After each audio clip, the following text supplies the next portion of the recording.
Hey friends, I'm going to tell you the secret to fully assimilating, understanding, and embodying the true spirit of the yoga tradition. And I'm going to do that in the form of a story. This is one of my favorite stories from the tradition. It's the story of the Sage Bharadvaja, where we get that epic twist. It's two of them actually. Twisting pose, Bharadvajasana A and B. What are twists about? Twists are about assimilating. They're about digesting, not just the food that we eat and extracting the nutrients and nourishment from that, but also digesting and assimilating our experiences and alchemizing those experiences into mental nourishment, which we call maturity and wisdom and spiritual insight. So this story, like the pose, speaks to that, but specifically it speaks to how we become fully established in and fully digest the richness of this epic tradition. Bharadvaja is an incredible scholar and student and studier of the Vedas. In his lifetime, he studies harder and gains more knowledge from study than any other sage in his time. He gets to the end of his life and he figures that because he knows more through his study, that Shiva will come and take him to that transcendental realm and be super proud. But what happens on his deathbed is Shiva comes and he's kind of pissed. He's got this grumpy look on his face and he shakes his head and he says, my friend, not yet. And so Bharadvaja comes back a second time and he studies harder, learns more in his books. He shuts himself away from the world, closes the door, becomes a hermit and a recluse, and he gains even more knowledge from his study. Shiva comes again at the end of his life and he says, sorry, my man, you're still not there. He comes back a third time and he studies even harder. But guess what? Even though his studentship allows him to understand even more of the Vedas, even more of the yogic tradition through his studying, Shiva comes again and he says, dude. I'm pretty sure he says that. He says, dude, let me break it down for you. You see that mountain out there, and Shiva points out the window. That mountain, that represents the entirety of the knowledge contained within this tradition, contained within the Vedas. And then he reaches down and grabs a pile of dirt and puts it next to Bharadvaja and he says, you see this pile of dirt? That's what you learned from the Vedas in your first life. Grabs another pile of dirt. This is what you learned in your second life. Grabs a third pile of dirt, puts it down in front of Bharadvaja and says, this is what you learned in your third life. And that, my friend, is all the potential knowledge and wisdom there is to learn from the Vedas. And this is what you've learned with all of your reclusive study. And he says, let me tell you a little secret. And I'm going to give you one more chance at this, Bharadvaja. I can see your dedication, but you've got this whole story wrong. The way that you embody the essence and the magnitude of the tradition of yoga is by sharing it, not by locking ourselves away and studying or doing our own practice. That only gives us a little glimpse. If we want to fully understand, fully embody, fully assimilate and digest and be a flame of the tradition, then you have to share it. You have to share it. And so Bharadvaja comes back the next time and he opens his doors, he closes his books. And it's not that there isn't a time for study, because there is. But at the end of the day, if we want to know truly what this tradition is, then you have to share it. So he spends his next lifetime teaching every opportunity, every situation, every kind of person. He shares the knowledge in different ways.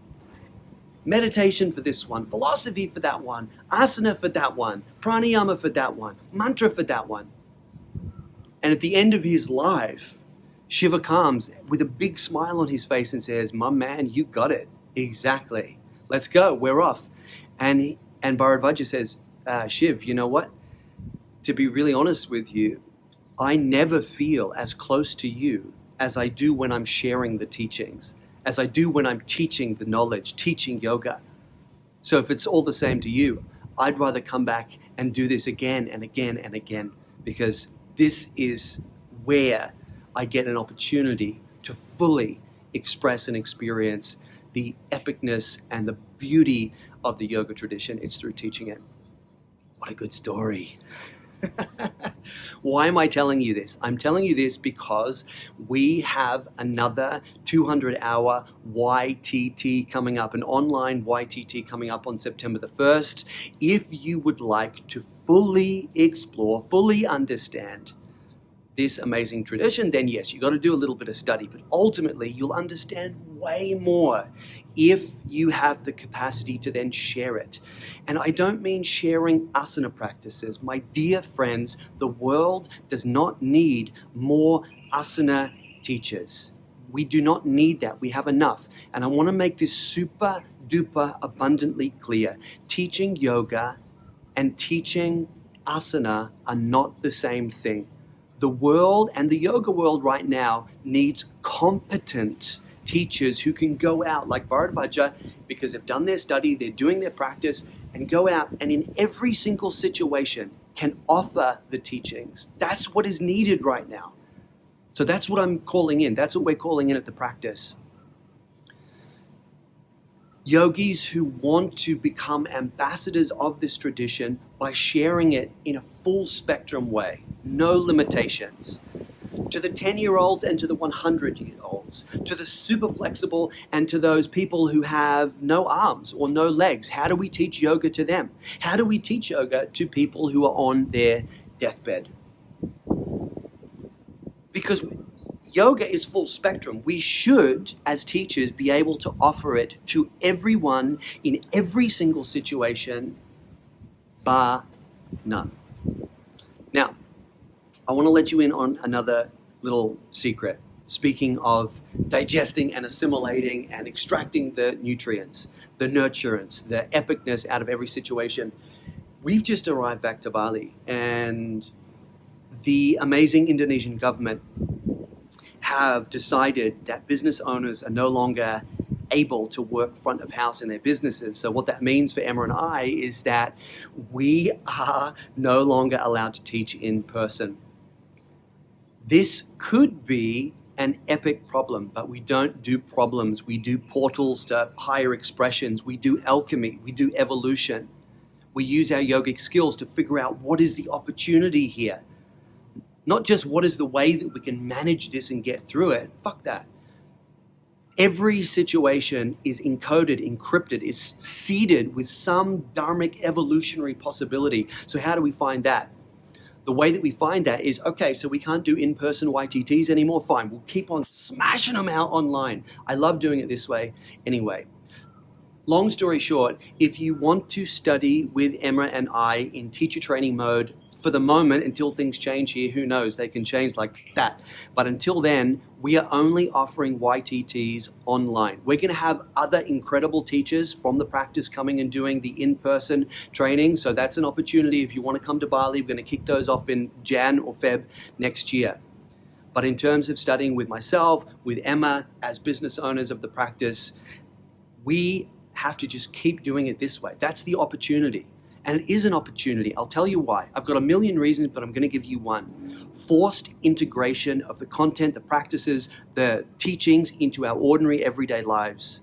Sometimes coming to Bali and doing an intensive, when we get back to our lives, it's harder to integrate and to get established in our practices, because life happens, work happens, family happens. But doing it this way, spread out over 108 days, you have to integrate it.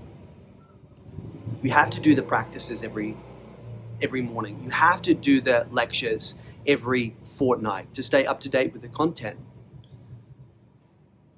So I use the word force, but it motivates us. It requires us to integrate the training content into our everyday lives. So at the end of the training, you're already in the wave. You already have that momentum behind you of integrating practice into your everyday life, which is the goal.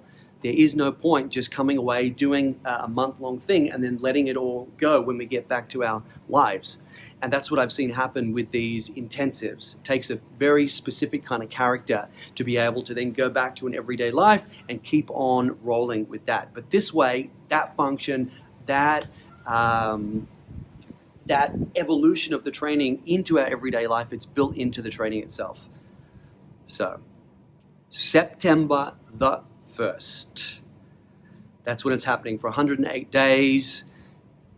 If you're interested, please get in touch. Got 2 weeks to go. Jump online, practicebali.com, find the YTT page, fill in the application, get it back to us, or just email us at training@thepracticebali.com. Okay, either way, find a way to share this amazing knowledge and think beyond asana. Beyond asana. We don't need more asana teachers. We're going to teach you how to practice asana better than most. But we're going to teach you how to share yoga beyond the asana, because that's what's most important. That's what the world needs right now. That's what the yoga world needs. So let's do it. Let's do it together. See you there, September 1st.